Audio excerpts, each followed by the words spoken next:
हरे कृष्ण कृष्ण कृष्ण हरे हरे, हरे राम राम राम हरे हरे। मुखं करोति वाचालं पंगुं लंघायते गिरिं, यत्कृपातमहं वन्दे श्रीगुरुं दीनतारिणम्। हरे कृष्ण। श्रीमद भगवद गीता जशी आहे तशी, भाषांतर आणि तात्पर्य कृष्ण कृपामूर्ती श्री श्रीमद AC भक्तिवेदांत स्वामी प्रभुपाद यांच्याद्वारे आपण वाचत आहोत अध्याय दुसरा, सांख्ययोग किंवा गीतेचे सार। आणि आज आपण वाचणार आहोत श्लोक नंबर 21 आणि 22।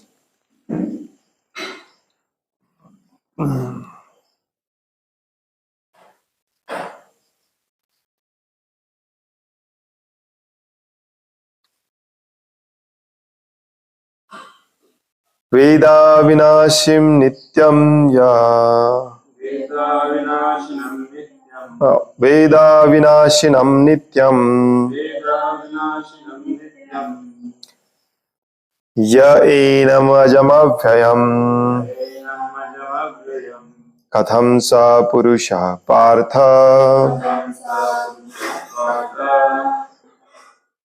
कं घातयति हन्तिकम्। वेदा विनाशिनं नित्यम् य एनम् अजमव्ययम् कथं स पुरुषः पार्थ कं घातयति हन्तिकम्। वेदा विनाशिनं नित्यम् य एनम् अजमव्ययम् कथं स पुरुषः पार्थ कं घातयति हन्तिकम्। वेद जो जानतो, अविनाशिनम अविनाशी, नित्यम नित्य अस्तित्वात असणारा, यह जो कोणी, एनम हा आत्मा, अजम जन्मरहित, अव्ययम निर्विकार किंवा क्षय रहित, कथम कसा, सह तो, पुरुषः पुरुष, पार्थ हे पार्थ, कम कोणाला, घातयति मारवितो, हंती मारतो, कम कोणाला। भाषांतर आहे, हे पार्थ, जो व्यक्ती जाणतो की आत्मा हा अविनाशी, शाश्वत, अजन्मा आणि अव्ययी आहे, तो कोणाला कसा मारेल आणि कोणाला कसा मारवेल।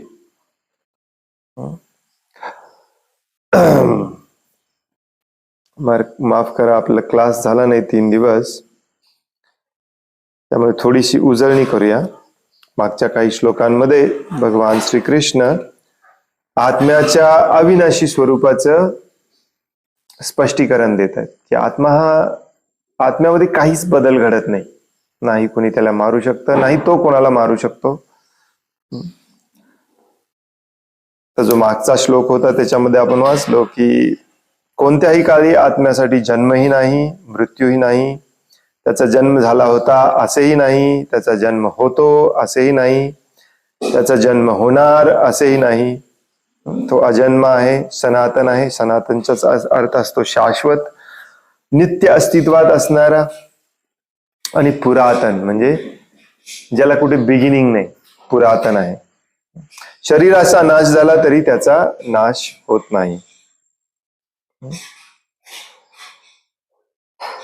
आत्मा अविनाशी आहे, अमर्याद आहे. शाश्वत जीवात्म्याच्या शरीराचा निश्चितपणे अंत आहे, परंतु आत्म्याचा नाही. आत्मा नाही कोणाला मारतो, नाही तो मरू शकतो. संपूर्ण शरीराला व्यापून असणारा अविनाशी कोण आहे ते तू जाण. या अविनाशी आत्म्याला कोणीही नाश करू शकत नाही. जवळपास हे सिमिलर श्लोक आहेत मागचे काही, तर तोच मेसेज परत एकदा इथे काइंड ऑफ रिपीट केलेला आहे. वेदा अविनाशिनम नित्यम. वेदा म्हणजे जाणणे, वेद म्हणजे ज्ञान. कशाचं ज्ञान? की हा अविनाशी आहे, त्याचा विनाश होत नाही. नित्यम म्हणजे कायमचा टिकून राहणार आहे. हे सगळे सिनोनिम्स आहेत, हे समानार्थी शब्द आहेत.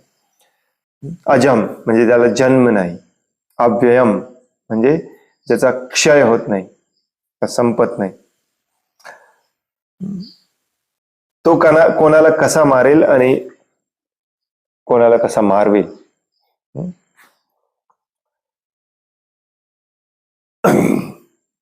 आणि पुढचा श्लोक पण आपल्याला वाचायचा आहे, तो मी वाचून घेतो. ऍक्च्युली तो फेमस श्लोक आहे. वासांसी जीर्णानि यथा विहाय नवानि गृह्णाति नरोपराणि तथा शरीरानि विहाय जीर्णानि यानि संयाति नवानि देहि. ज्याप्रमाणे मनुष्य जुन्या वस्त्रांचा त्याग करून नवीन वस्त्रे धारण करतो, त्याप्रमाणे आत्माही जुन्या आणि निरुपयोगी शरीराचा त्याग करून नवीन भौतिक शरीर धारण करतो.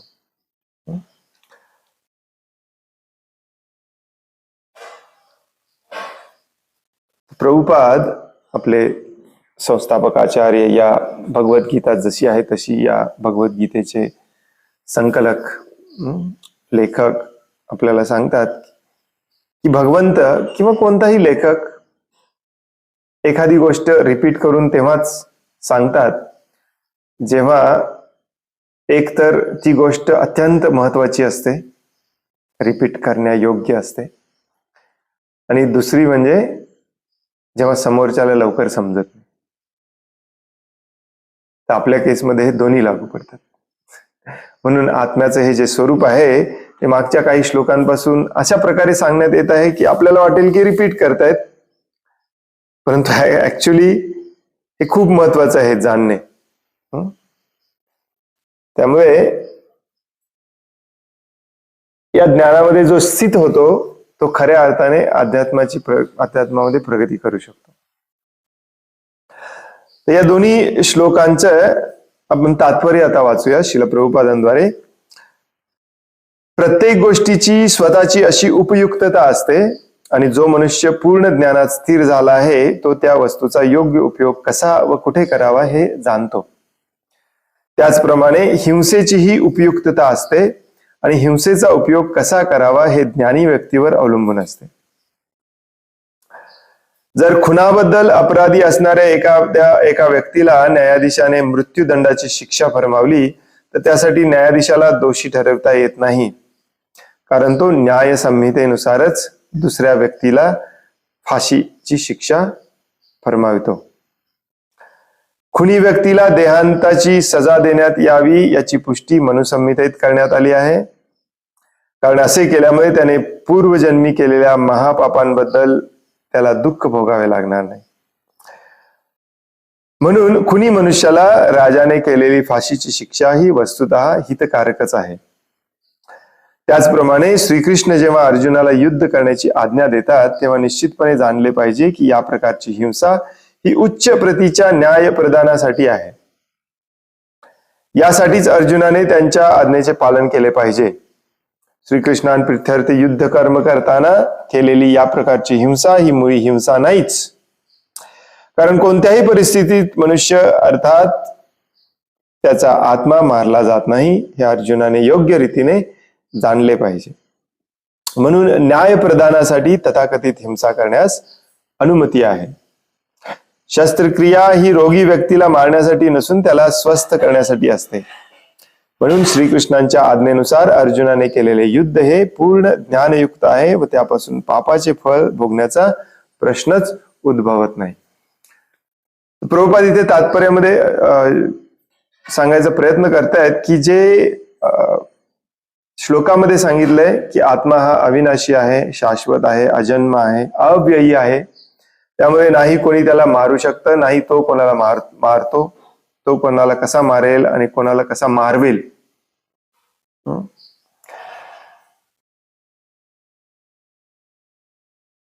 तर हा पॉइंट समजावून सांगत असताना प्रभुपाद इथे हे सांगतायत की येस, धर्माचा, भक्ती मार्गाचा एक मुख्य सद्गुण असतो, तो म्हणजे अहिंसा. कुठल्याही प्रकारची हिंसा करायला कुठल्याही धर्मामध्ये अनुमती नाही. ऍक्च्युली धर्म एकच असतो, परंतु आजकाल जे वेगवेगळे मानव निर्मित धर्म आहेत त्याच्यामध्ये देखील कुठल्याही प्रकारची हिंसा करायची परवानगी नाही ऍक्च्युली. ओरिजिनली नंतर जे त्या धार्मिक संप्रदायामध्ये जे धार्मिक धर्मगुरू झाले त्यांनी बरेचसे असे बदल घडवले आणि मग बऱ्याच आता संप्रदायामध्ये मांसाहार चालतो. इनफॅक्ट मांसाहाराला प्राधान्य दिलं जातं, प्रोत्साहन दिलं जातं. प्रभुपाद नेहमी पाश्चात्य देशामध्ये सांगायचे, पाश्चात्य देशामध्ये ख्रिश्चन रिलिजन जास्त प्रॉमिनंट आहे, फेमस आहे. आणि तिथल्या लोकांना समजावून सांगताना ते म्हणायचे की तुमच्या धर्मग्रंथामध्ये येशू ख्रिस्तानी देखील हेच सांगितलेलं आहे की तुम्ही कोणाची हिंसा केली नसली पाहिजे, हत्या केली नसली पाहिजे, परंतु तुम्ही ते ऐकतच नाही. त्यामुळे तुम्ही कुठलाच धर्म पाळत नाही, तुम्ही मूर्ख आहात, भौतिकवादी झालेला आहात, तुमचा धर्माशी काही संबंधच नाही, फक्त चर्चला नावाला जातं. मग बरेचसे फादर, पोप वगैरे श्रील प्रभुपादांना भेटायचे, बरेचसे नामांकित ख्रिश्चन धर्मातले नेते, धर्मनेते प्रभुपादांना भेटायचे आणि ते मग वेगवेगळ्या पद्धतीने तर्कवितर्क करून सांगायचे की नाही,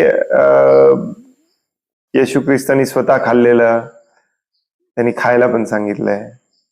मग प्रभुपाद सांगायचे की नाही, तुमच्या धर्मग्रंथामध्ये स्पष्टपणे दिलेलं आहे दाव शाल नॉट किल, तुम्ही हत्या केली नसली पाहिजे. मग ते धर्मगुरू म्हणायचे त्याचा अर्थ असा आहे की तुम्ही फक्त मानवाला मारलं नसलं पाहिजे, बाकी सगळे प्राणी वगैरे तुमच्या खाण्यापिण्यासाठी बनवलेले आहेत. परंतु वेद आणि ऍक्च्युली सगळेच धर्मग्रंथ हे सांगतात की कोणत्याही प्रकारची हिंसा अलाउड नाही. कोणत्याही प्रकारची हिंसा वेदांमध्ये, शास्त्रामध्ये कधीच अलाउड नाही. मग आता इथे भगवान श्रीकृष्ण अर्जुनाला युद्ध कसं काय करायला सांगतात हा प्रश्न आपल्याला पडला पाहिजे. जर अहिंसा हे टॉपमोस्ट धर्माचं लक्षण असेल तर इथे तर हिंसा करायला प्रवृत्त केलं जाते अर्जुनाला. तो स्वतः अहिंसेला तयार आहे, परंतु त्याला मुद्दामून हिंसा करायला भाग पाडलं जातं. हे बऱ्याचदा लोकांना कन्फ्यूज होते याच्याबद्दल. तर प्रभुपाद एक सुंदर उदाहरण देतात इथे की एखाद्या पापी दुष्ट माणसाला दंड देणे हे त्याच्यावरची केलेली कृपाच असते. ऍक्च्युली एक प्रकारे त्याच्यावरची ती दयाच असते. एकतर तू या जन्मामध्ये त्याच्या प्रवृत्तीमुळे पाप करतच राहणार आणि पुढचे बरेच जन्म त्याला त्याचं फळ भोगावं लागणार. आणि दुसरं म्हणजे मागच्या जन्मात जे काही भोगलंय ते त्याला या जन्मात मिळणार होतं, त्याच्यापासून पण तुम्ही त्याची सुटका करून देते, त्याच्या शरीराला मारून. आत्म्याला मारत नाही आपण, शरीराला मारतो. तर अशा बऱ्याच केसेसमध्ये जिथे धर्म टिकवायचा असतो, खरा धर्म, हे आजकालचे तथाकथित धर्म नव्हे, जिथे धर्म टिकवायचा असतो किंवा न्याय व्यवस्था टिकवायची असते प्रभुपाद सांगतात, तेव्हा अशा प्रकारची हिंसा ही व्हॅलिड असते. मराठीमध्ये काय म्हणायचं, जायज असते, जे केली तर चालते. त्यामुळे अशा मारणाऱ्याला, मग तो राजा असो किंवा आजकालच्या न्यायव्यवस्थेमध्ये, पूर्वीच्या न्यायव्यवस्थेमध्ये राजा आदेश द्यायचा, याने दुसऱ्याला मारले, याला मारून टाका, जशाच तसे, टीट फॉर टॅट. आजकाल न्यायव्यवस्था ठरवते आणि जज जे वरती बसलेले असतात ते निर्णय देतात की याला फाशीची शिक्षा द्या. मग सगळं जग म्हणतं की जज चुकीचं वागतो. नाही, जजने जे नियम आणि कायदे आहेत त्याप्रमाणे फक्त निर्णय द्यायचं त्यांनी काम केलेलं आहे. तसंच अर्जुनाला ऍक्च्युली जी काही हत्या अर्जुन करणार होता या युद्धामध्ये, त्यातल्या एकाही गोष्टीचं पाप लागणार नव्हतं, कारण तो स्वतःसाठी करणारच नव्हता. आणि म्हणून तो कन्फ्यूज झाला होता. त्याला वाटत होतं की याच्यामध्ये माझा फायदा काय आहे किंवा माझा तोटा कसा होईल, या एकाच दृष्टिकोनातून तो युद्धाचा विचार करत होता. आणि मग प्रभुपाद शेवटी सांगतात की हे आहे भगवद्गीतेचा, हा आहे भगवद्गीतेचा मूळ विषय, हे जाणणे की अर्जुनाला युद्ध करायला प्रवृत्त करण्यासाठी भगवद्गीता सांगितलेली नाही. सामान्य लोक जे स्वतःला शास्त्रज्ञ पण समजतात ऍक्च्युली, युनिव्हर्सिटीमध्ये भगवद्गीतेवरती रिसर्च करतात. कधी ऐकले तुम्ही रिसर्च? भगवद्गीता, श्रीमद भागवतम हे आपल्या कृपेची माध्यम आहेत ऍक्च्युली. याच्यावरती आपण काय रिसर्च करणार? आपण वाचन करतो हे म्हणणे पण चुकीचं आहे. भगवद्गीतेची, भागवतमची कृपा आपण संपादन करतो. आणि मग अशा प्रकारे रिसर्च करणारे असा तर्क काढतात की भगवद्गीतेमध्ये हिंसेला प्राधान्य दिलेलं आहे, प्रोत्साहन दिलेलं आहे. नो, ऍक्च्युली युद्ध हा भगवद्गीतेचा विषय नाहीच आहे. कर्म हा भगवद्गीतेचा विषय, तो कर्म कसा केला पाहिजे हा भगवद्गीतेचा विषय. मग त्या कर्मामध्ये अशा प्रकारची हिंसा करणे देखील जायज. जायज मीन्स अलाउड आहे.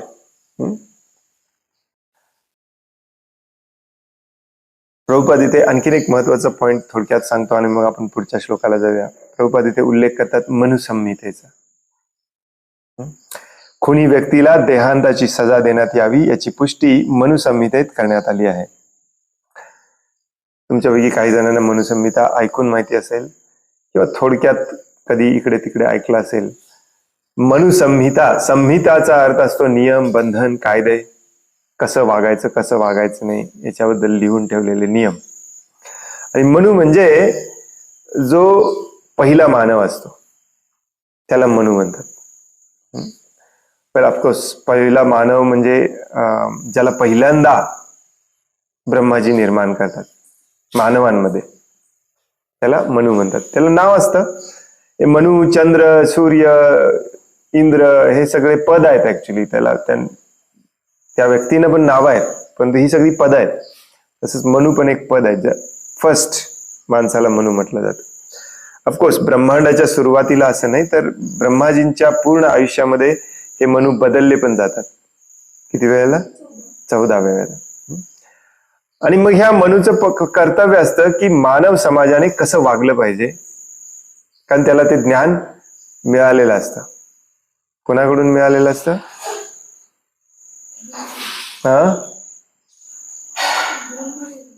नो नो नो सूर्यदेवांकडून मिळालेलं असतं. 4थ्या अध्यायामध्ये भगवंत सांगतात. भगवंत सूर्य निर्माण करतात, सूर्यदेवाला हे सगळं ज्ञान देतात. मग सूर्यदेव मनुला देतो, मनु आपल्या मुलाला देतो. मनु हा जनरली क्षत्रिय असतो, राजा असतो. त्याचा मुलगा राजा असतो, त्याचा मुलगा राजा असतो. मग अशा पद्धतीने राजघराण्यामध्ये हे ज्ञान दिलं जातं. त्या ज्ञानाचा उपयोग करून ते राज्यकारभार चालवतात. त्याला आणि हे जे नियम, बंधन, कायदे असतात ते भगवंतांनी दिलेल्या नियम, बंधन, कायद्याच्या बरोबर असतात. आणि म्हणून याला मनुसंहिता म्हटली जाते. आजकालचे आपले राजे आहेत लोकशाहीमध्ये, ते जे कायदा वगैरे बनवतात हे बोगस असतात. हे चांगले असतात, परंतु बऱ्याच ठिकाणी हे बोगस पण असतात. मुळात लोकशाहीच बोगस असते, कारण 2/3 2/3 मत देणारे सगळे चोर असतील तर ते चोरालाच निवडून देणार. जो नियम आणि कायदे आणि पॉलिसीज असे निर्माण करेल जे चोरांसाठी चांगले आहेत, जे आपण आज बघतो प्रॅक्टिकली, हो की नाही? जरी हिंदुत्वाच्या नावाखाली निवडून आले तरी कायदे चांगले बनवणार चोरांसाठी. सगळीकडे हे चालू आहे. पूर्वीच्या काळात असं नव्हतं. पूर्वीच्या काळात भगवंतांनी दिलेले नियम आणि बंधन आणि कायदे हाच धर्म होता. आणि मनुचं काम होतं त्याला फक्त स्पष्ट करून सांगणे, स्वतः निर्माण करणे नाही. त्याला मनुसंहिता म्हणतात. आता दुसऱ्या एका दृष्टिकोनातून मनुसंहिता आपल्याला माहिती आहे ती म्हणजे मनुसंहितेमध्ये वर्णाश्रमावरती खूप सारे नियम आहेत आणि ज्याला दुर्दैवाने आपण जातीपातीचे नियम म्हणून घेतो आणि मनुसंहितेचा द्वेष करतो. बरेच लोक मनुसंहितेचा द्वेष करतात भारतामध्ये, जे स्वतःला दलित समजतात. ऍक्च्युली दलित समजायचं काही कारणच नाही आहे, कारण मानव हा एक समानच असतो. तो त्याच्या कामाप्रमाणे वेगवेगळे त्याचे वर्ण ठरवलेले असतात. कोणी उच्च नीच कोणीच नसतो. परंतु काही लोकांनी ही उच्च नीचता सुरू केली, अत्याचार सुरू केला. त्यामुळे दलित लोकांना वाटायला लागले की आपल्यावरती खूप अत्याचार होतोय आणि याचं मेन कारण आहे मनुसंहिता. आणि मग त्यांनी काय केलं, मनुसंहितेला आम्ही मानणार नाही, मनुसंहिता जाळून टाका. आणि आजही अगदी इव्हन मागच्या वर्षी देखील न्यूजपेपरमध्ये तुम्ही वाचलं असाल, बऱ्याच ठिकाणी मनुसंहिता गोळा केली जाते आणि त्याचं दहन केलं जातं दलित लोकांकडून. हा खूप मोठा मूर्खपणा आहे. ऑफकोर्स त्यांची काही चूक नाहीये त्याच्यामध्ये. ज्या ब्राह्मणांनी अत्याचार केला, वर्चस्व गाजवण्याचा प्रयत्न केला, त्यांची चूक आहे. परंतु मनुसंहिता ही टॉपमोस्ट आहे.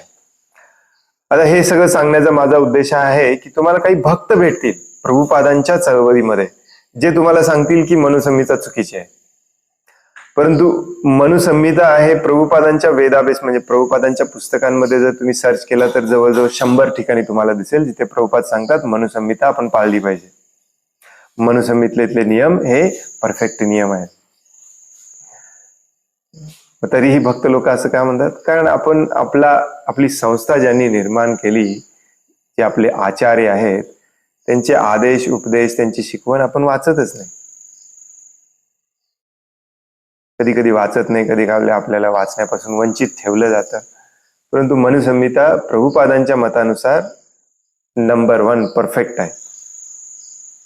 हा, कदाचित आता त्यातले काही नियम या कलियुगामध्ये लागू होत नसतील किंवा लागू करता येत नसतील, परंतु ते ठरवण्याचा अधिकार हा एखाद्या शुद्ध आचार्याला असतो. मनुसंहिता कम्प्लिटली रिजेक्ट करणे, दिस इज टोटली बॅड. ज्यांना मनुसंहिता रिजेक्ट करायची असते त्यांना वर्णाश्रम पण रिजेक्ट करायचं असतं. ज्यांना वर्णाश्रम रिजेक्ट करायचंय त्यांना शेती पण रिजेक्ट करायची असते. आणि अशा पद्धतीने उग्र कर्म पाप कर्म करतच जगायचं असतं. अशाने आपण नाही भक्त होणार आहे, नाही अशाने आपल्याला भगवत धामात जायला मिळणार आहे. जे आपले आचार्य आहेत त्यांची शिकवण समजावून घेणे हे आपलं कर्तव्य आहे आणि त्याच्याप्रमाणे वागणे, त्यांचे आदेश पाळणे, त्याची अवज्ञा न करणे हे देखील आपलं कर्तव्य आहे. एनिवे, मनुसंहिताचा हा संदर्भ आला म्हणून मी थोडंसं समजावून सांगितलं. आपला मेन विषय आहे आत्मा हा अविनाशी आहे, शाश्वत आहे, अजन्म आहे, अव्ययी आहे. त्यामुळे नाही कुणाला तो मारू शकतो, नाही कुणाला तो मारतो. प्रभुपादांचा मनुसंहितेचा संदर्भ द्यायचा उद्देश असा होता की मनुसंहिता ही परफेक्ट आहे आणि त्या मनुसंहितेत देखील मारायला सांगितलेलं आहे एखाद्याला न्याय द्यायला. जशाच तसे, याने कोणाला मारलं असेल त्याला मारलंच पाहिजे. आणि राजाच्या नियमांमध्ये असेच कायदे असतात. अगदी मुंगीला मारलं असेल तरी तुम्हाला मृत्यूची सजा मिळायला पाहिजे, कारण प्रत्येक जीवाला समान हक्क आहे या भौतिक जगामध्ये जगण्याचा. आजचा राजा मात्र बिनधास्तपणे प्राण्यांना मारायची लायसन्स देतो. फक्त मानवाचं रक्षण करायचं. भारतासारख्या ठिकाणी आजचा राजा मानवाचं पण रक्षण करत नाही, पण कुठेच करत नाही. अमेरिकेत पण केलं जात नाही. ऍक्च्युली अमेरिकेत फक्त एक भ्रम आहे की मानवी मूल्यांना महत्व आहे असं, पण तो अमेरिका पण तेवढीच दुर्दैवाने भ्रष्ट आहे जेवढा भारत आहे. आणि हे कलियुगामध्ये चालू राहणार. तर मनुसंहितेमध्ये खून करायला परवानगी दिलेली आहे. आणि ते कशाच्या आधारावर? कारण आत्मा नाही खून करत असतो, नाही आत्मा खून करवत असतो, नाही आत्म्याचा कधी खून होतो. मग होतं काय? पुढच्या श्लोकात सांगितलंय, वासांची जीर्णानी यथा विहाय. कपडे जसे जीर्ण होतात जुने होतात, फाटायला लागतात, तसे आपण ते टाकून देतो आणि नवीन कपडे विकत घेतो, नवीन कपडे घालायला लागतो. तसंच शरीर जेव्हा जीर्ण होतं, युजलेस होतं, तेव्हा आत्मा त्या शरीराला सोडून देतो आणि नवीन शरीर धारण करतो आणि आपली इंद्रिय तृप्तीचं कार्य चालू ठेवतो. एवढं सिंपल आहे. प्रभुपाद सांगतात की ज्यांना मारायची तुला भीती वाटतेय किंवा त्याच्या प्रेमापोटी तू मारायचं नाही म्हणतोस, ऍक्च्युली त्यांची शरीर ऑलरेडी जीर्ण झालेली आहेत, त्यांचा टाइम आलेला आहे कपडे बदलायचा, त्यामुळे तुला काळजी करायचं काही कारण नाही. वासांशी जीर्णानी यथा विहाय नवानी गृह्णाति नरोपराणी यथा शरीरानी विहाय जीर्णान्य यानी संज्ञाती नवानी देही अन्यानी. ज्याप्रमाणे मनुष्य जुन्या वस्त्रांचा त्याग करून नवीन वस्त्रे धारण करतो, त्याप्रमाणे आत्माही जुन्या आणि निरुपयोगी शरीराचा त्याग करून नवीन भौतिक शरीर धारण करतो. अनुरूप आत्म्याकडून होणारे शरीराचे स्थानांतर हे एक स्वीकृत तथ्य आहे. अनुसमान असणारा आत्मा हे शरीरातून दुसऱ्या शरीरात जाण्याचे हे जे तत्वज्ञान आहे, हे सगळ्यांनी स्वीकार केलेलं आहे. स्वीकृत तथ्य आहे याचा अर्थ कोणी स्वीकार केलेला आहे? आपल्या सगळ्या पूर्व आचार्यांनी आणि ऋषी मुनी यांनी स्वीकार केलेला आहे आणि हे शास्त्रज्ञ पण होते. आधुनिक वैज्ञानिकांचा आत्म्याच्या अस्तित्वावर विश्वास नाही, तसेच त्यांना हृदयातून उगम होणाऱ्या शक्तीचे स्पष्टीकरणही देता येत नाही.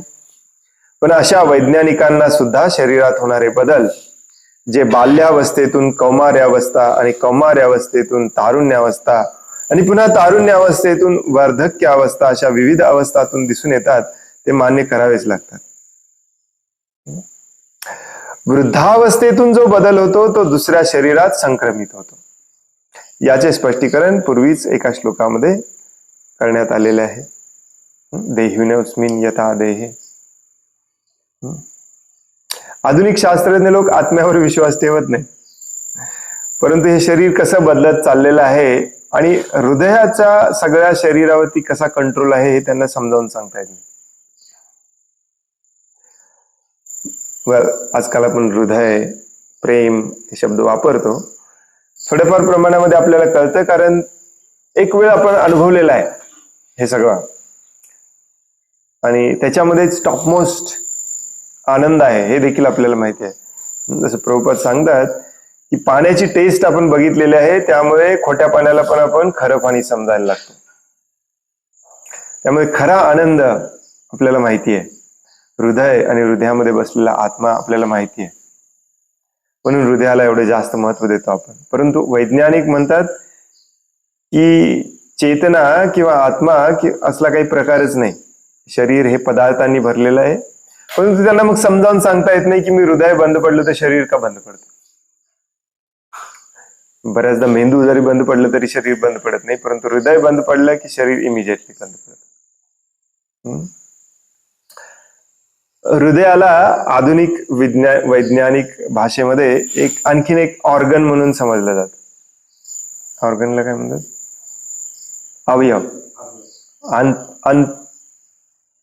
इंटरनल ऑर्गन, आंतरिक अवयव. जसं किडनी आहे, किडनीचं एक फंक्शन आहे. लिव्हर आहे, लिव्हरचं एक फंक्शन आहे, लिव्हरचं एक काम आहे. किडनीचं एक विशिष्ट काम आहे. तसंच हृदयाचं एक विशिष्ट काम आहे, ब्लड सगळीकडे पंप करणे. परंतु किडनी खराब झाला तर माणूस मरत नाही, लिव्हर खराब झाला माणूस मरत नाही, बदलता येत. हृदय खराब झाला तर मात्र माणूस मरतो. आजकाल हृदय ट्रान्सप्लांट करतात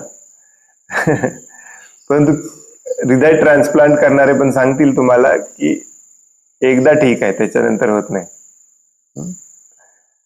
नसेल तर माणूस मग अमर झाला असता, हृदय बदलत जा. परंतु आपलं शास्त्र आपल्याला सांगतंय की आत्मा हा हृदयामध्ये वास करतो आणि म्हणून हृदय इतकं महत्वाचं आहे. तो ब्लड पंप करतो म्हणून महत्वाचं नाही, तिथे आत्मा आहे म्हणून. कारण आत्मा आहे म्हणून शरीरामध्ये चेतना आहे. सगळे आपले जे ऋषी मुनी होते, जे खऱ्या अर्थाने शास्त्रज्ञ होते, ते हे मान्य करायचे. आधुनिक शास्त्रज्ञ मात्र हे मान्य करत नाही. अनुरूप जीवात्म्याचे दुसऱ्या शरीरात होणारे संक्रमण हे परमात्म्याच्या कृपेमुळे शक्य होते. ज्याप्रमाणे एखादा मित्र दुसऱ्या मित्राची इच्छापूर्ती करतो, त्याचप्रमाणे परमात्मा ही अनुरूप आत्म्याची इच्छापूर्ती करतो. हे पुढे डिटेलमध्ये सांगणार आहेत भगवंत 13व्या अध्यायामध्ये. परंतु आता एवढंच जरी लक्षात ठेवलं तरी बास आहे की एका शरीरातून दुसऱ्या शरीरात नेण्याची जी ही प्रोसेस आहे ती देखील भगवंतांच्या कृपेनेच घडते. भगवंतांच्या कृपेने या जगातलं एकही काम घडत नाही असं होत नाही. जीव हा काहीच करत नाही. आपल्याला शरीर प्रदान करणे ही देखील भगवंतांची कृपा आहे. या शरीराला ऑक्सिजन प्रोव्हाइड करणे ही देखील भगवंतांची कृपा आहे. या शरीराला धनधान्य फळ फळावळ देणे हे देखील भगवंतांची कृपा आहे. त्यामुळे कुठल्याच गोष्टीमध्ये आपण आपल्याला क्रेडिट देऊच शकत नाही. जसा एक मित्र दुसऱ्या मित्राची इच्छापूर्ती करतो, तसं परमात्मा या अनुरूप आत्म्याची इच्छापूर्ती करतात. त्याला वेगवेगळं शरीर देतात आणि पाहिजे तसलं देतात. मोराचं पाहिजे मोराचं देतात, माश्याचं पाहिजे माश्याचं देतात. कुत्रा मांजर कोल्हा कुत्रा लांडगा बिबट्या साप विंचू कोणाचं पाहिजे त्याचं देतात. मुंडकोपनिषद तसेच श्वेताश्वेतर उपनिषद यासारख्या वैदिक साहित्यात आत्मा आणि परमात्मा यांची तुलना ही एकाच झाडावर बसलेल्या दोन मित्र पक्ष्यांबरोबर करण्यात आलेली आहे. दोन मित्र आहेत पक्षी, दोन पक्षी मित्र आहेत, ते एकाच झाडावरती बसलेत हृदयामध्ये. त्यापैकी एक पक्षी म्हणजे आत्मा, अनुरूप आत्मा ही वृक्षाची फळे खात आहे.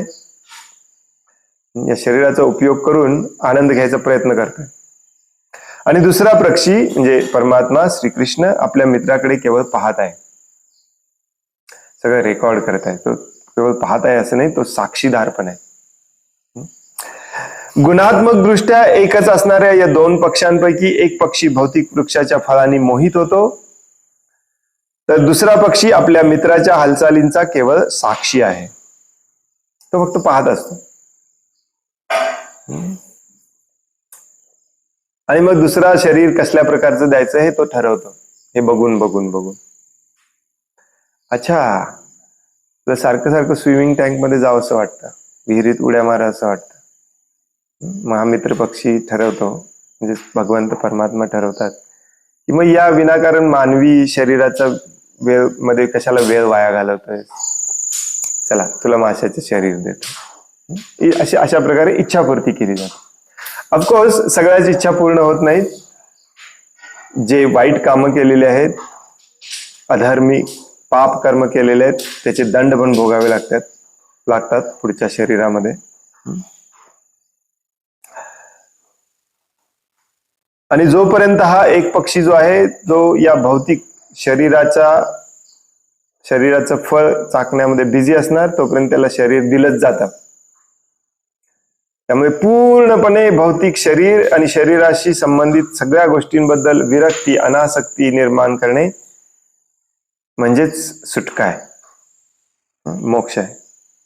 जोपर्यंत या फळांनी मोहित होत राहणार तोपर्यंत आपण इथे शरीर बदलत राहणार. परंतु दुसरा पक्षी मात्र काय करतोय की तो फक्त पाहतो की हे कुठल्या प्रकारचं फळ खातोय, याला काय आवडतं याला काय आवडत नाही, ठीक आहे पुढच्या जन्मामध्ये याला असं शरीर देऊया. श्रीकृष्ण हे पाहणारे पक्षी आहेत आणि अर्जुन हे फळे चाकणारा पक्षी आहे. जरी ते मित्र असले तरी त्यांच्यामधील एक जण स्वामी आहे आणि दुसरा सेवक आहे. आत्म्याचे या संबंधाबद्दल किंवा नात्यांबद्दल होणारे विस्मरण हे त्याच्या एका वृक्षावरून दुसऱ्या वृक्षावर आणि किंवा एका शरीरातून दुसऱ्या शरीरामध्ये होणाऱ्या स्थानांतरास कारणीभूत ठरते. ऍक्च्युली जो दुसरा पक्षी आहे परमात्मा भगवान श्रीकृष्ण, ते आपल्याला सांगायचा प्रयत्न करतात की या भौतिक फंद्यामध्ये तू पडू नको. शरीराशी संबंधित जे काही माझं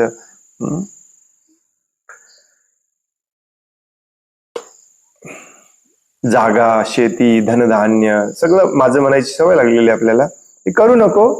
ऍक्च्युली इकडे तोंड कर, मी तुझा स्वामी आहे, माझी सेवा कर, पण ते आपल्याला मान्य नसतं आणि म्हणून इथे अडकतो. मग एक शरीरातून दुसऱ्या शरीरात, एका झाडावरून दुसऱ्या झाडावर कंटिन्यूच करायचंय आपल्याला. जीवात्मा भौतिक शरीर रूपी वृक्षावर अत्यंत संघर्ष करीत असतो. हे कोणाकोणाला पटतंय? प्रभुपाद इथे सांगतात, जीवात्मा या भौतिक शरीर रूपी वृक्षावर अत्यंत संघर्ष करीत असतो. काहीच इझी नाहीये या जगामध्ये. ज्याला सगळं इझी मिळालंय तो देखील संघर्ष करत असतो, नाहीतर तो आत्महत्या केला नसता. मोठे मोठे सेलिब्रिटीज, मोठ्या मोठ्या उद्योगपतींची मुलं, संघर्ष आहे ते फक्त. पदम पदम यद विपदाम न तेषाम, भागवतम. या भौतिक जगामध्ये कोणतंही शरीर असो, दुःखच दुःख आहे, संघर्षच संघर्ष आहे. संध्याकाळची चपाती मिळवायला संघर्ष आहे, मिळवलेली चपाती टिकवून ठेवायला संघर्ष आहे. सगळ्याला संघर्ष करावा लागतो. आणि ही दुर्दैवी अवस्था आपल्याला सोडायची नाही. संघर्ष तुम्हाला बंद करण्यासाठी भगवद्गीता सांगितली जाते, परंतु तुम्हाला नको आहे, अशी अवस्था झाली आपली, हो की नाही? कशासाठी संघर्ष असतो हा? भगवान श्रीकृष्ण कितव्या अध्यायात सांगतात? 7व्या अध्यायात, 15व्या अध्यायात, 15व्या अध्यायात सांग. कशासाठी संघर्ष करत असतो आपण? मन आणि इंद्रियांना संतुष्ट करण्यासाठी संघर्ष करत असतो. मनःषष्ठानी इंद्रियानी प्रकृतीस्थानी कर्षती. प्रत्येक जीव, ऍक्च्युली हे माझे अंश आहेत, माझे सेवक आहेत, परंतु इथे अडकून संघर्ष करत आहे. ही आपली आता झालेली दुरावस्था आहे. आणि आपली ओरिजिनल अवस्था काय आहे? मी भगवान श्रीकृष्णांचा सदैव शाश्वत सेवक आहे, या पोझिशनला आहे. वाक्य छोटस आहे, बऱ्याचदा प्रभुपादांचे तात्पर्य पुन्हा पुन्हा पुन्हा वाचल्यानंतर वेगळंच वाक्य महत्वाचं वाटायला लागतं. तसं आज हे वाक्य महत्वाचं वाटायला लागले. काय म्हणतात प्रभुपाद? जीवात्मा भौतिक शरीर रूपी वृक्षावर अत्यंत संघर्ष करीत असतो. अनइमॅजिनेबल संघर्ष आहे आपल्याला. पटत नाही आपल्याला, परंतु थोडस शांत मनाने विचार केला तर आपल्या लक्षात येईल संघर्ष. दुसऱ्याचा द्वेष करणे सगळ्यात मोठा संघर्ष आहे. मग ते काही असू दे, दुसरा तुम्हाला त्रास दिलेला असला तरी त्याचा द्वेष केला नसला पाहिजे आपण, नाहीतर मग ते आपल्याला इतकं चिंतायुक्त चिंतित करतं, आपलं इतकं क्रोधित करतं, आपलं स्वास्थ्य इतकं बिघडवतं. इथे प्रत्येक जण याच्यातच अडकलेला आहे. इच्छा द्वेष, इच्छा द्वेष, इच्छा द्वेष. मग प्रभूजी, मग त्यांनी कसंही वागलं तर सहन करायचं काय? ऍक्च्युली त्यांनी कसं वागावे तुमच्या हातात नाहीच आहे. नसेल तर तुम्ही भगवान झाला असता, हो की नाही? त्यांनी कसं वागावं हे तुमच्या हातात नाहीच आहे.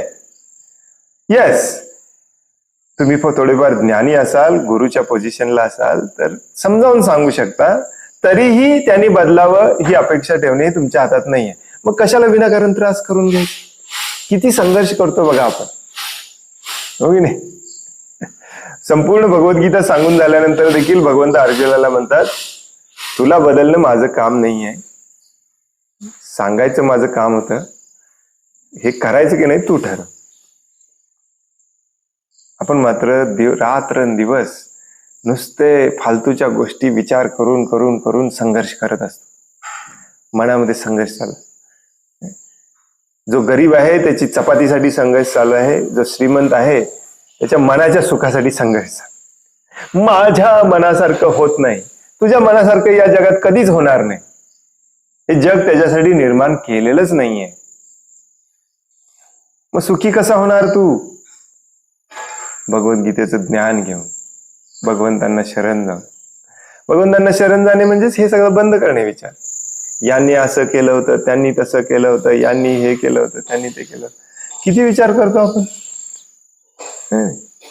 एक लहान मुलगा देखील पार्टीमध्ये अशा प्रकारे डान्स आणि मिमिक्री करत असतो की पार्टीतल्या सगळ्यांनी माझ्याकडे बघितलं पाहिजे. तिथे पण संघर्ष आहे. नाही बघितलं की तो रडतो. हो की नाही? मला पाहिजे, माझ्या मनासारखं झालं पाहिजे. हाच संघर्ष, यालाच संघर्ष म्हणतात. जे शक्य नाही त्याच्याच मागे आपण लागलेलं आहे, यालाच भ्रम म्हणतात. जीवात्मा भौतिक शरीर रूपी वृक्षावर अत्यंत संघर्ष करीत असतो, अनइमॅजिनेबल. ज्याप्रमाणे अर्जुन स्वेच्छेने उपदेशाकरिता श्रीकृष्णांना शरण गेला, त्याप्रमाणे ज्या क्षणी एक पक्षी दुसऱ्या पक्षाच्या परमश्रेष्ठ आध्यात्मिक गुरु म्हणून स्वीकार करतो, तत्क्षणी तो कनिष्ठ किंवा गौण पक्षी सर्व प्रकारच्या शोकातून मुक्त होतो. आता या वाक्यामध्ये ज्या क्षणी, तत्क्षणी हे खूप महत्वाचं आहे. परवा एक व्हिडिओ पाठवलेला, तुम्हाला माहितीये का बघा. प्रभुपादांना त्यांचे एक शिष्य म्हणतात की प्रभुपाद, इतके पाप कर्म केलेत आम्ही, आणि पाश्चात्य देशामध्ये हे सगळं ऐकल्यानंतर लहानपणापासून सकाळ दुपार संध्याकाळ मांस खाल्लंय. प्रभुपादांना म्हणतात ते शिष्य की एवढं पाप केलंय आम्ही, हे कधी फिटणार आमचं सगळं, किती वर्ष लागतील, किती जन्म लागतील. प्रभुपाद काय उत्तर देतात, परवा व्हिडिओ पाठवलेला, 1 मिनिट, एका मिनिटात तुम्ही सगळं संपवू शकता, एका क्षणात संपवू शकता. ऍक्च्युली मिनिट पण लागत नाही.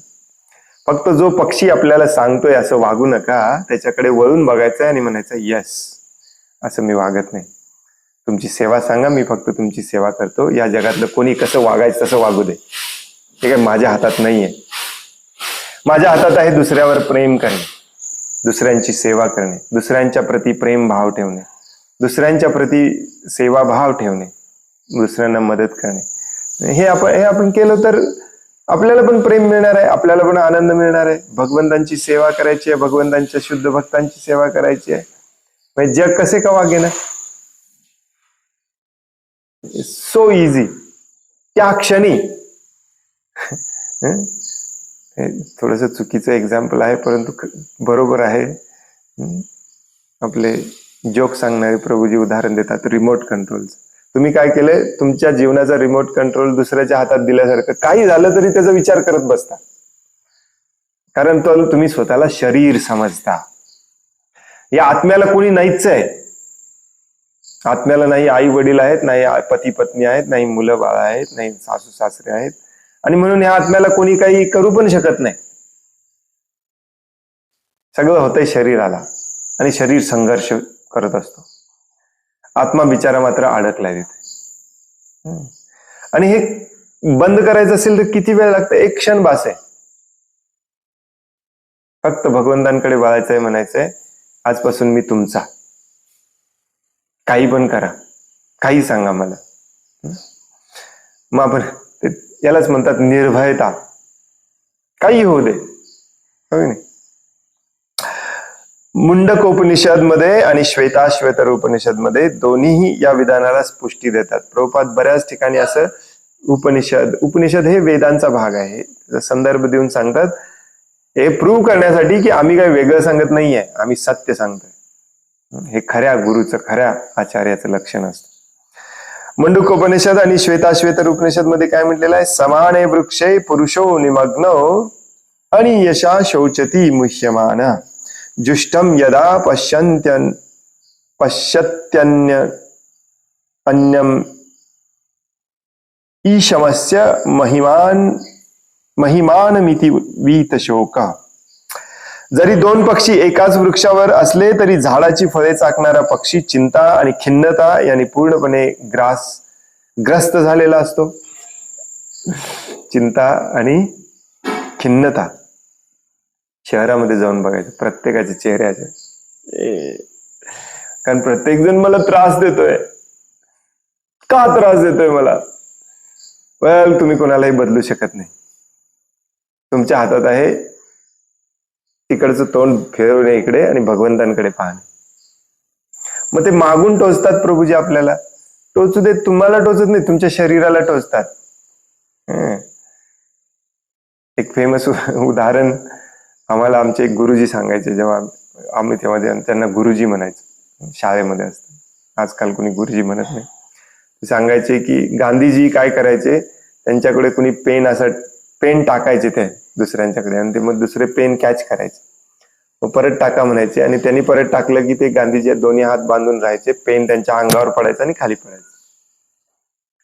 ते म्हणायचे मग तसंच आहे, तुम्ही कसंही वागा, मला शिव्या द्या, माझ्याबद्दल वाईट बोला, काही करा, ते मी जर घेतलंच नाही ते माझं कधी होणारच नाही, तुम्हालाच ते उचलून घ्यावं लागेल. कशाला, आपण घ्यायचंच नाही, ते तुमच्या हातात आहे ते घ्यायचं की नाही. पण ते मनाला ते शब्द लागतात, ते मनाला सगळं लागतं, कारण आपण आपल्याला स्वतःला शरीर समजलंय, मी सो अँड सो आहे. आपल्याला मी सेवक आहे या खऱ्या अहंकारात यायचं नाहीये, जिथे पूर्ण आनंद आहे. हे पटत नसले तरी थोडे दिवस करून बघा, पटेल तुम्हाला. तर सगळे उपनिषद, सगळे शास्त्र हेच सांगतात आपल्याला, हे दोन पक्षी आहेत, त्यातला एक पक्षी पूर्णपणे चिंताग्रस्त आहे. क्षणोक्षणी तो फक्त विचार करते, माझं मी, माझं मी, माझं. परंतु दुसरा पक्षी फक्त पाहत आहे. परंतु कोणत्याही रीतीने त्याच्या मित्राकडे म्हणजेच भगवंतांकडे तो ज्या क्षणी पाहतो आणि त्याची महानता जाणतो, तत्क्षणी तो दुःखग्रस्त झालेला पक्षी सर्व चिंतातून मुक्त होतो. तत्क्षणी म्हणजे त्या क्षणाला. तर अर्जुनाने आता त्याच्या नित्य मित्राकडे म्हणजेच श्रीकृष्णांकडे पाहिले आहे आणि त्यांच्याकडून तो भगवद्गीता जाणून घेत आहे. याप्रमाणे श्रीकृष्णांकडून श्रवण केल्यामुळे तो भगवंतांची परम लीला जाणून शोकातून मुक्त होऊ शकतो. या ठिकाणी भगवंत अर्जुनाला उपदेश देतात की त्याने आपले वृद्ध पितामह आणि गुरु यांच्या देह स्थित्यंतरामुळे शोक करू नये. त्यापेक्षा धर्मयुद्धात त्यांच्या शरीराचा वध करून विविध शारीरिक कर्मांच्या भोगातून त्यांना मुक्त करण्यात त्याने आनंद मानले पाहिजे. यज्ञ वेदीवर किंवा योग्य रणभूमीवर जो मनुष्य आपले जीवन समर्पित करतो तो शारीरिक कर्मभोगातून तात्काळ मुक्त होतो आणि जीवनातील उच्चतर स्तरावर त्याची उन्नती होते.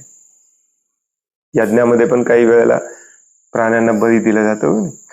कलियुगात ते अलाउड नाहीये, कारण त्याची विधी आपल्याला माहिती नाही, परंतु शास्त्रामध्ये आहेत असे यज्ञ. परंतु त्याच्या मागचा उद्देश हा असतो की त्या प्राण्याला डायरेक्टली मनुष्याचा जन्म देणे किंवा कधी कधी त्या प्राण्यांना पुन्हा जीवित केलं जातं. ते आपल्याला माहिती नाही आणि मुद्दाम आजकाल आपण फक्त आपले जिभेचे चोचले पुरवण्यासाठी बळी देतो. अशा यज्ञामध्ये किंवा रणभूमीवरती लोकांना मारणे किंवा स्वतः मरणे दोन्ही पण अलाउड आहे. ते तात्काळ कर्मभोगातून मुक्त होतात. त्यांना उच्चतर ग्रहांवरती, उच्च स्तरावरती त्यांचा जन्म होतो. त्यामुळे अर्जुनाला शोक करण्यासाठी सारखं काहीच नव्हतं.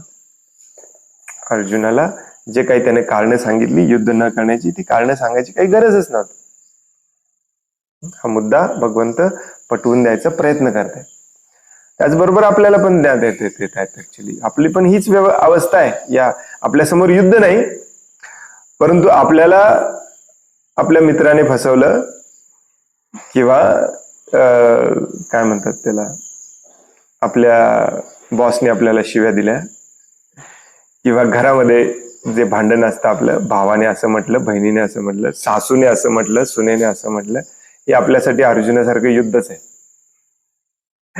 नाही. तर अशा ठिकाणी कसं वागलं पाहिजे हे आपण याच्यात हेच आहे, स्वतःला शरीर न समजणे, स्वतःला आत्मा समजणे. ऑफकोर्स अर्जुनासारखं आपण काही सगळ्यांना मारत सुटायचं नाहीये, आपण क्षत्रिय नाहीये. अर्जुनाला मारायला सांगितलंय कारण अर्जुनामध्ये ते ट्रेनिंग दिलेलं आहे अर्जुनाला, आणि अर्जुनामध्ये ती शक्ती आहे, ते शौर्य आहे, त्याच्यामध्ये ते गुण आहे. आपण काय करू शकतो, आपण इग्नोर करू शकतो. जो कोणी आपल्याबद्दल वाईट बोलतो, आपल्याला फसवतो, भाऊ असो, मित्र असो, बॉस असो, आपण इग्नोर करू शकतो, सोडून देऊ शकतो आणि भगवंतांच्या सेवेमध्ये लागू शकतो. जोपर्यंत आपण या भौतिक जगातल्या अशा संबंध आणि अशा गोष्टींनी ग्रासलेले असणार, चिंताग्रस्त असणार, तोपर्यंत आपण भगवंतांची सेवा करणारच नाही. आणि ऍक्च्युली भगवंतांची सेवा करायची आपली इच्छा नाही, म्हणून आपण तिथे अडकलेलो असतो. So very interesting.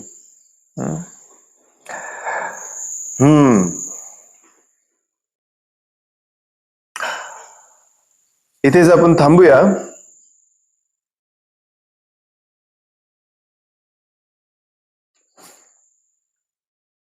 पुढचे पण काही श्लोक असेच आहेत जे आत्म्याचं स्वरूपच सांगितलंय, अविनाशी स्वरूप. परंतु प्रभुपाद प्रत्येक श्लोक जरी सेम असला तरी प्रत्येक श्लोकामध्ये संपूर्ण भगवद्गीता जीवनाचा उद्देश सार सांगण्याचा प्रयत्न करतात. आणि त्या उद्देशानुसारच आपण हे वाचलं तर आपल्याला कळतं. हरे कृष्ण. तर आज आपण इथेच थांबूया.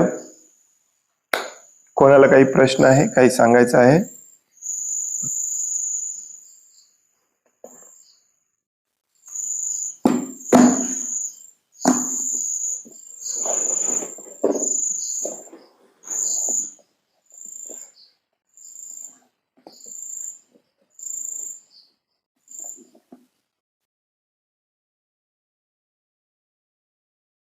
हरे कृष्ण प्रभू, दंडवत प्रणाम. हरे कृष्ण, दंडवत प्रणाम. बोलते आपण हा हृदयामध्ये आत्म्याचा वास असतो, परमात्म्याचा वास असतो. काही लोक आताच्या हल्लीच्या भाषेत हार्ट फेल झाल्यानंतर तो शरीर सोडून जातो. तर ऍक्च्युली जे हार्ट फेल होणं हे ऍक्सिडेंट आहे का, की त्याच्या शरीराच्या दोषामुळे तो आत्मा इच्छा नसताना निघून जातो का, ते सगळं ठरलेलं आहे प्रोग्राम? इच्छा नसताना कसं जाईल? इच्छा नसताना काहीही होत नाही.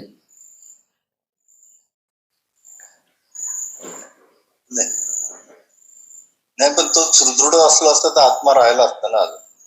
हा, तो सुदृढ नाही आहे, हे त्याच्या कर्माचं फळ असतं. जे काही रोग, ऍक्सिडेंट, दुःख, हे सगळं त्याच्या कर्माचं फळ असतं.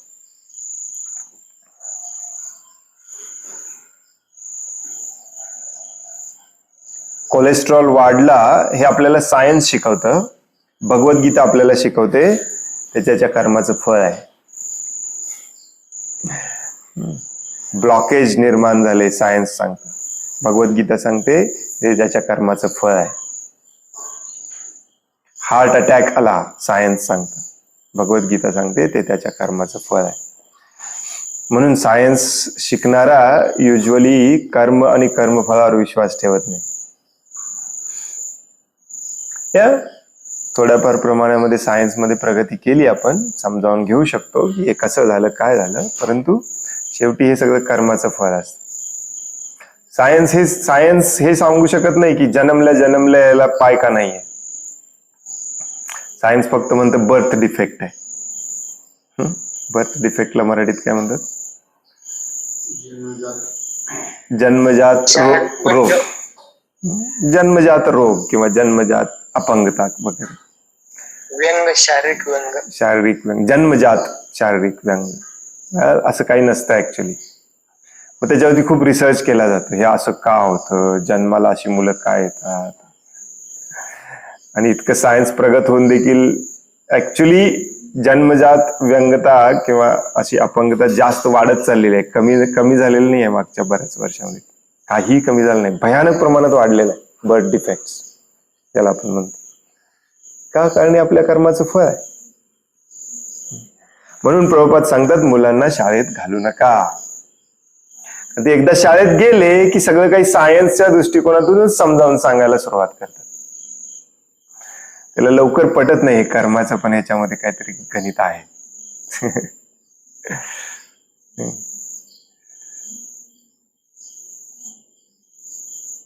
हार्ट मध्ये आत्मा निवास करतो याचा अर्थ असा नाही की हार्ट फेल होणार नाही. हार्ट पण फेल होणार. हार्ट पण एक अवयवच आहे. हार्ट मध्ये आत्मा निवास करतो म्हणून हार्ट हे दिव्य होत नाही, हार्ट भौतिकच आहे, ते पण फेल होणार. कशानुसार होणार? आत्म्याला जायचंय म्हणून नाही, तुमचं कर्म फळ आहे म्हणून. आत्म्याला जबरदस्तीने इकडून इकडे पाठवलं जातंय याच्यामध्ये. हे जोपर्यंत आपल्या लक्षात येत नाही तोपर्यंत आपण सुटायची प्रार्थनाच करणार नाही. जरा कुठे आपण इथे सेटल झालेला असतो, घरमालक येतो आणि म्हणतो चल चला दुसऱ्या घरात, हे पण कर्मच आहे. यालाच दुःख म्हटलेलं आहे, जन्म मृत्यू जन्म मृत्यू जन्म मृत्यू. आणि कर्म कशातून निर्माण होतं? कर्म हे या भौतिक जगातल्या भौतिक गोष्टींच्या आसक्तीतून निर्माण होतं. कारणम गुणसंघर्ष. आणि म्हणून हे सोडायचंय. जोपर्यंत विरक्ती, अनासक्ती, वैराग्य नाही तोपर्यंत याच्यातून सुटका नाही. मग तुम्ही सायन्सच्या दृष्टिकोनातून कितीही सॉफिस्टिकेटेड पद्धतीने हे समजावून सांगा की हे कसं काय झालं, डझंट मॅटर. सुटका नाही.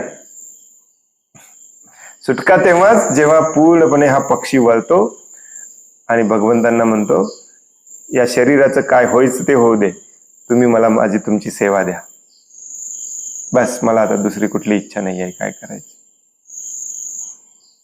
तेव्हा पण हार्ट फेल होतं का? येस. पण या पक्षाला काही फरक पडत नाही, कारण त्याच्यासाठी हार्ट नसतंच, शरीर पण नसतं. तो पूर्णपणे भगवंतांचा सेवक असतो. या स्टेजला आपण आलं पाहिजे.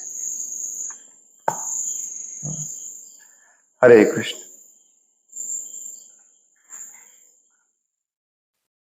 धन्यवाद प्रभूजी. हरे कृष्ण.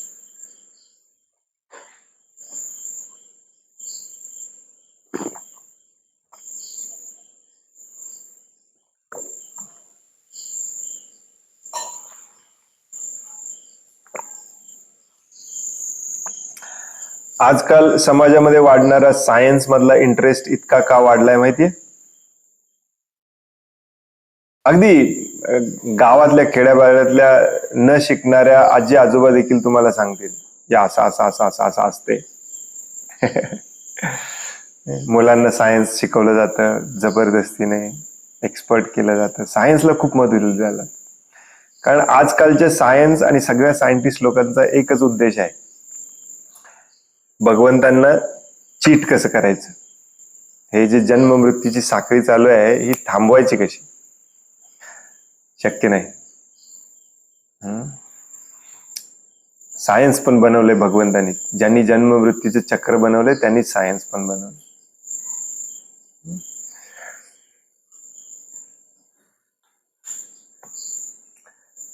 हरे कृष्ण. आणखीन कोणाला काही प्रश्न आहे, काही सांगायचं आहे?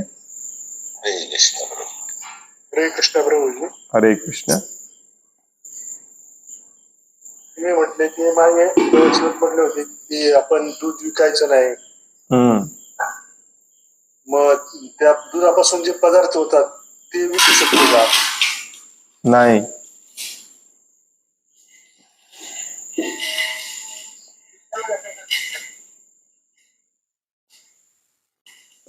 ऍक्च्युली काहीच विकायचं नसतं.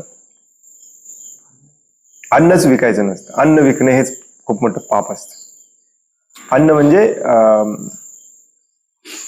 सगळं शिजवलेलं अन्न तर कधीच विकायचं नसतं. सगळ्यात मोठं पाप असतं. By the way, vada sambar वगैरे, आपण डोसा, खूप मोठं पाप असतं. जर तुमच्यापैकी काही जणांचे हॉटेल वगैरे असतील तर ते एकदम उद्यापासून बंद करू नका. कलियुगामध्ये दुर्दैवाने आपल्याला एक करावं लागतं, कारण अन्नदान हे सगळ्यात मोठं श्रेष्ठ दान असतं. आणि पूर्वीच्या काळामध्ये धनधान्य विकलं जायचं, परंतु धनधान्य पण विकलं नसलं पाहिजे. तसंच दूध पण विकलं नसलं पाहिजे. याची देवाणघेवाण केली पाहिजे प्रेमाने. प्रेमाने.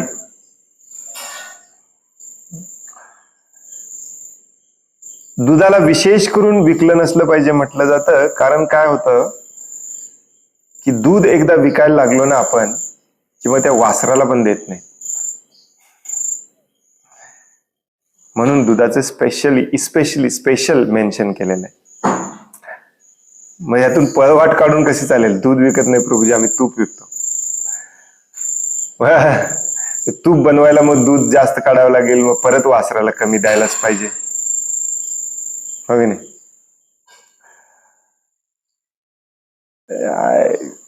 दुर्दैवाने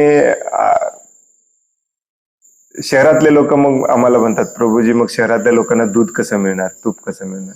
तुम्हाला शहरात जायला सांगितलेलं कुणी? हे त्याचं खरं उत्तर आहे.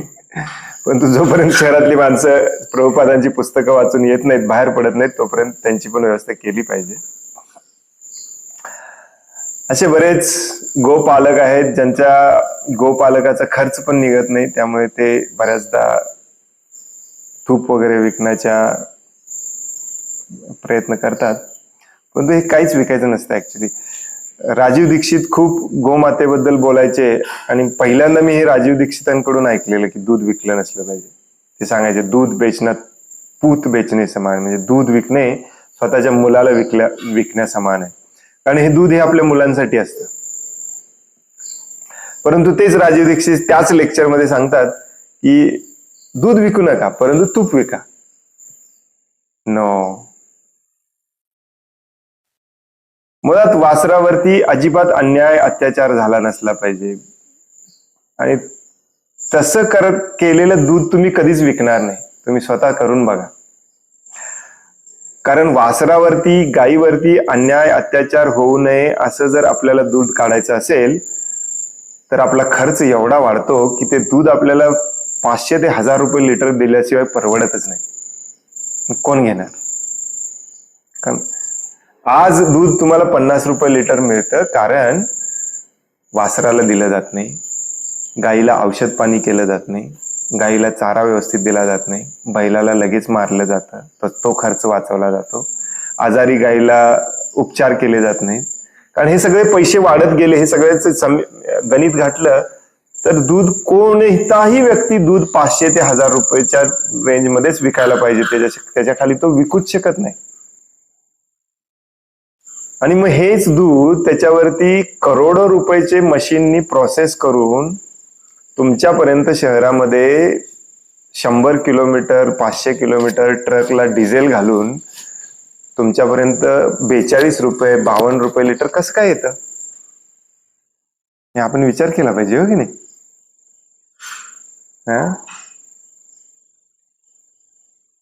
म्हणून विकायचं नसतं. खूप मोठं पाप आहे हे सगळे कॉम्प्रोमाइज केला, बैलाला मारलं, आजारी गायला औषध दिले नाही तरच दूध विकू शकतो आपण, नाही तर दूध नाही विकू शकत.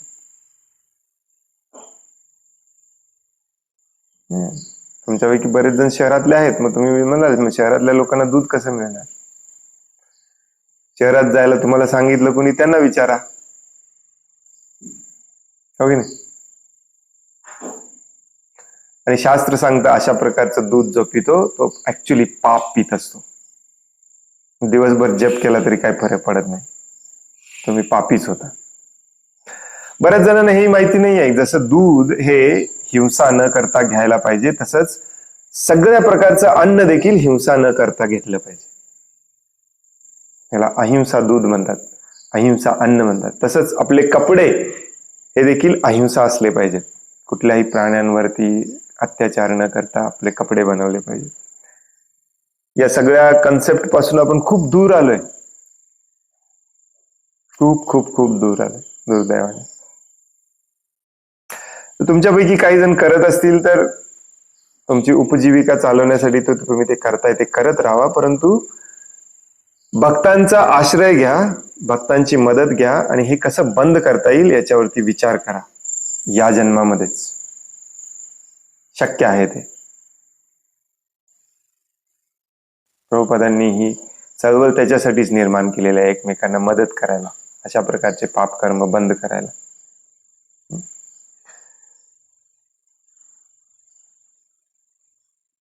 हरे कृष्ण. आणखीन कोणाला काही प्रश्न आहे, काही सांगायचं आहे? बिकॉज ऑफ द हरे कृष्ण, दंडवत प्रणाम. हरे कृष्ण, दंडवत प्रणाम. प्रभूजी, ते एक तुम्ही म्हणले ते तर बरोबर आहे, कारण ज्यावेळेस आम्ही इकडं बाहेर पनीर विकत घ्यायला जातो की त्यावेळेस ते 280 रुपये किलो भेटतं. घरीच पनीर बनवूयात, तर म्हशीचं दूध आणलं तरी पण जेवढे 280 रुपयामध्ये तेवढं पनीर झालं नाही. याचा अर्थ आम्हाला त्यावेळेस कळालं की याच्यामध्ये नक्की काहीतरी मिलावट करून हे विकतायत, कारण इतक्या कमी भावात विकू शकतो. आणि प्रभूजी एक प्रश्न पण होता छोटासा. प्रभूजी, इच्छा द्वेष आपण नाही केलं पाहिजे, परंतु प्रभूजी आपण आध्यात्मिक इच्छा तर करू शकतो ना? या कुठलीही गोष्ट मारायची नाहीये, त्याला बदलायची आहे. त्याच्या मागचा भाव बदलायचा. हे सगळंच आणि आहे ऍक्च्युली. गुरुजी, द्वेष म्हणजे अनासक्ती. मग अनासक्ती आपण जे आपल्या भक्तीला अनुकूल नाही त्याबद्दलच द्वेष करू शकतो का? ऍक्च्युली द्वेषचा अर्थ आम्ही समजलो नाही गुरुजी. आम्ही द्वेषला अनासक्ती म्हणून समजलो. नो नो नो नो, द्वेष म्हणजे द्वेष हा इच्छेतून निर्माण झालेला असतो. इच्छा बदलली की द्वेष आपोआप बंद होतो किंवा बदलतो. द्वेष म्हणजे काय की माझी इच्छा आहे, मला हे पाहिजे, साध्या सोप्या शब्दामध्ये, परंतु त्याला मिळाले म्हणून मी त्याचा द्वेष करतो. द्वेषला ऑफकोर्स हे सिंपल शब्दामध्ये झालं. द्वेष हे वेगवेगळ्या प्रकारचं असतं. अवज्ञा देखील द्वेष असतो, म्हणजे एखाद्याची आज्ञा न पाळणे किंवा एखाद्याला खालचं समजणे. अवज्ञा, निंदा, ईर्ष्या, हेवा, मत्सर, सगळे द्वेषामध्ये येतात. मनामध्ये विचार आणणे की याच्याकडे आयफोन आहे, माझ्याकडे नाही, हे पण द्वेष आहे. त्याचा आयफोन फोडणे हा पण द्वेष आहे. माझ्याकडे आयफोन आहे आणि त्याच्याकडे नाही असा विचार करणे हा पण द्वेष आहे. म्हणजे एखाद्याला खालचं बघणे, असं खाली बघणे. आणि हे सगळं इच्छेतून निर्माण झालेलं असतं. त्याची सुरुवात होते की मला आनंद पाहिजे परंतु भगवंतांना मिळतंय म्हणून मी भगवंतांचा द्वेष करतो. हे ओरिजिनल आपली इच्छा आणि द्वेष असते. ज्या दिवशी इच्छा फिक्स होते मला भगवंतांचं सेवक व्हायचंय तेव्हा हा द्वेष पण फिक्स होतो, नष्ट होतो. असं पूर्णपणे नष्ट होत नाही परंतु त्याचं रूपांतर हे प्युरिटीमध्ये होतं, प्युअर द्वेषामध्ये होतं. प्रभुपाद बऱ्याचदा समजावून सांगतात की गोपींमध्ये देखील द्वेष आहे, ईर्ष्या आहे, स्पर्धा आहे, परंतु ती कशी आहे? भगवंतांची सेवा ते माझ्यापेक्षा जास्त करतात, मी भगवंतांची सेवा त्यांच्यापेक्षा जास्त कशी करेन. दिस इज कॉल्ड पॉझिटिव्ह द्वेष. जसं मी शरीर आहे हा खोटा अहंकार, परंतु मी भगवंतांचा सेवक आहे हा खरा अहंकार. दोन्हीमध्ये अहंकार आहे, मी हा शब्द दोन्हीमध्ये आहे, परंतु एक खोटा आहे, खरा आहे. अशी प्रत्येक गोष्ट ही शुद्ध स्वरूपात असते, त्याला आपण नष्ट करता येत नाही. स्वतःच्या इंद्रिय तृप्तीसाठी आलेला क्रोध हा वाईट असतो. भगवंतांचं काम करताना भगवंतांबद्दल कुणी वाईट बोललेलं असेल, वाईट काम करत असेल, त्याच्याबद्दल आलेला क्रोध हा चांगला असतो. जसं अर्जुनाला आता मारायला क्रोधित व्हायचंय, तो चांगला क्रोध आहे. अशी प्रत्येकाची उदाहरणं देता येतात, परंतु हे सगळे गुण भगवंतात असतात, आध्यात्मिक जगात असतात. ते सगळे गुण आपल्याला इथे असतात, फक्त ते सगळे गुण उलटे झालेले असतात. याची चर्चा आपण 15व्या अध्यायामध्ये करणार आहोत डिटेलमध्ये. हरे कृष्ण.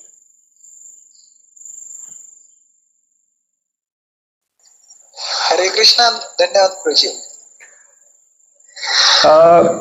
संतोष कुमार प्रभू युट्यूब वरती प्रश्न विचारतात की आत्मा हा हृदयात असेल तर मग काही केसेसमध्ये हार्ट ट्रान्सप्लांट केलं जातं, त्या केसेसमध्ये आत्मा हा एका शरीरातून दुसऱ्या शरीरात जातो का किंवा बदलतो का? या बदलतो ऍक्च्युली. इट डिपेंड्स की कितपत होल हार्ट ट्रान्सप्लांट आहे का नाही आहे. असे बरेचसे केसेस आहेत. आमचे एक शास्त्रज्ञ प्रभू जे आहेत ते सांगायचे, काही केसेसमध्ये सुरुवातीला शास्त्रज्ञांनी असे प्रयोग केले की त्यांनी शेळीचं हृदय बसवलं किंवा गोट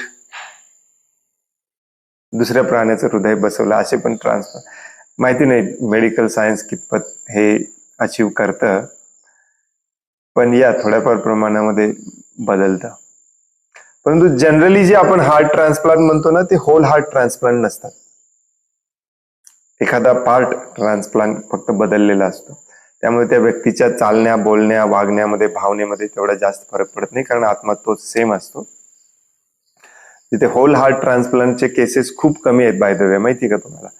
आपल्याला मॉडर्न सायन्स असं टीव्ही वरती आणि इंटरनेटवरती असं सांगितलं जातं की हार्ट बदलणे बाय हात का खेळ आहे.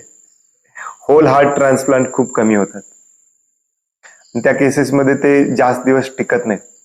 होल हार्ट ट्रान्सप्लांट झालेला माणूस जास्त जास्त काही महिने टिकतो आणि त्याचं वागणं वगैरे भरपूर प्रमाणामध्ये बदलतं.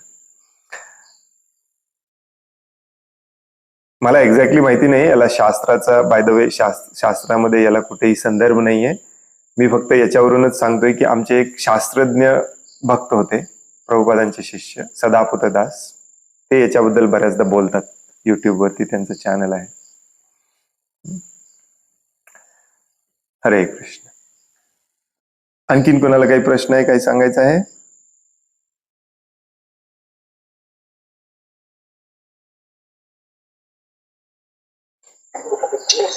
हरे कृष्ण प्रभू दंडवत प्रणाम. हरे कृष्ण प्रभू दंडवत प्रणाम.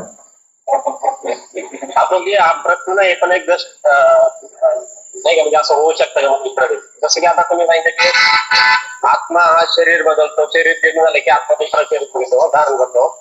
त्यामुळे ते दुसरं शरीर धारण करण्यासाठी तुम्हाला कशी आपली इच्छा असायला पाहिजे. मरते वेळी जी आपण इच्छा ठेवतो ती त्यानुसार आपल्याला पुढचं शरीर देतो. येस. आता एक खरं खोटं माहित नाही मला, पण मी ऐकलेलं की या 84 लाख योनीमधलं जे शेवटचं शरीर आहे म्हणजे कुत्र्याच्या शरीरानंतर मानव योनीमध्ये आत्मजन्म घेतो. तर मग हे असं होऊ शकतं का, किंवा असं लोक विचार करू शकतात की आपण आयुष्यभर कुत्र्याचं स्मरण करायचं आणि मरते वेळेस आपल्याला तसं मरण झालं तर मग आपण कुत्र्याचे जन्माला येणार नंतर त्याच्यानंतर आपल्याला पाहू शकतो. तर असं होऊ शकतं का त्याच्याबद्दल? या पण ऍक्च्युली सगळ्यात शेवटचं असतं ते म्हणजे मानवी शरीर.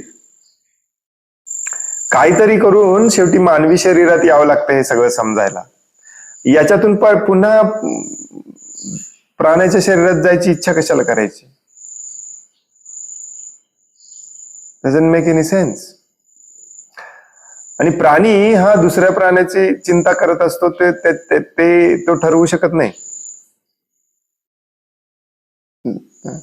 एका उदाहरणामध्ये सांगितलं जातं की उंदीर हा नेहमी मांजराचं चिंतन करत असतो, मांजर नेहमी कुत्र्याचं चिंतन करत असतो, कुत्रा नेहमी दुसऱ्या कुठल्या मोठ्या प्राण्याचं चिंतन करत असतो. तर त्यांची एक उत्क्रांती, त्यांची एक स्टेप बाय स्टेप ठरलेली असते. परंतु मानवी शरीरातून पुन्हा चांगल्या जनावराच्या शरीरात, चांगल्या प्राण्याच्या शरीरात जायची काही गरज नाही. मानवी शरीरच सगळ्यात बेस्ट शरीर असतं. तसं जनरली म्हटलं जातं की गाय हे शेवटचं शरीर आहे प्राण्यांमध्ये. गायीचा जन्म माणसात होतो, कारण गाय पूर्णपणे सत्वगुणात असते. याचा अर्थ असं नाही की आपण चिंतन करायचं गायीचं म्हणजे आपल्याला पुन्हा गायीचं शरीर मिळेल आणि गायीपासून पुन्हा आपण मानवाच्या शरीरात येऊ. हे जरी तुम्ही अनादी अनंत काळ करत बसला तरी दुःख काही सुटणार नाहीये तुम्हाला. गायीच्या डोळ्यात पण पाणी बघितलंय. हे करायचं कशासाठी? तुमच्या प्रश्नाचा उद्देश काय आहे? करायचं कशासाठी? काय उपयोगच नाही येत करणं.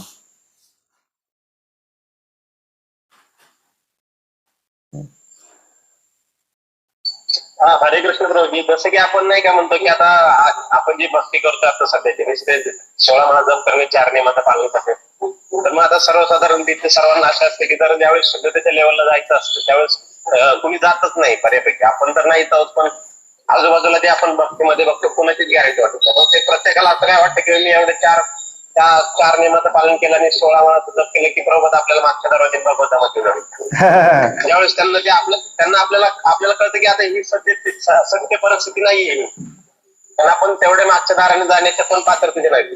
त्यावेळेस आपल्याला जर परत म्हणजे प्रत्येकाची इच्छा असते की आपण, आता तुम्ही सांगता ना की जसं की प्रत्येक जण म्हणतो कमीत कमी मला तुमचा जन्म मानवाचा तरी भेटा, आणि तुम्ही दुसरे पण सांगता की काय गॅरंटी आपल्याला मानवाची भेट.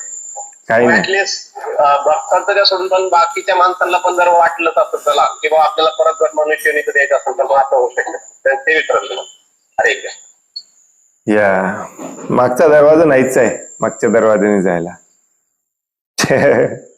एकच दरवाजा आहे आणि त्या दरवाजावरती सदाशिव बसलेले असतात, कोणाला सोडत नाहीत.